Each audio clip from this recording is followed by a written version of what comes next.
你可以看到那个蚂蚁，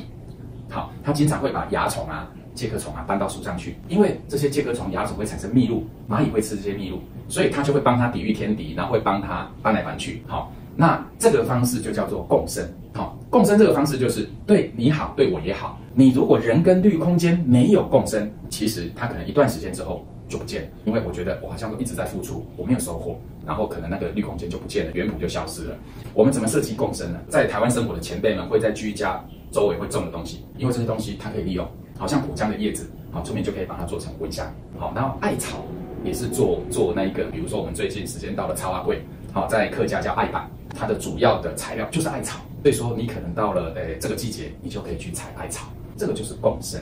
好，那有了这些元素之后，我们的民众就会对园圃里面的植物有所期待。好，比如说我们会种月桃，好，那可能时间到了，我要包粽子啊，然后我就可以去采摘这些枝叶。公共绿空间上面的这些植物，在法规上你是不可以私自采取的。我们台湾历史博物馆种了很多柠檬草，然后台湾历史博物馆有樟树，然后有白千层，好，那就由历史博物馆的志工去做友善采集，好，把这一些资源采集起来，然后把它做成精油，做成纯露，做成香水，然后办一个活动，好，让大家来分享。我觉得这样的模式或许就可长可久。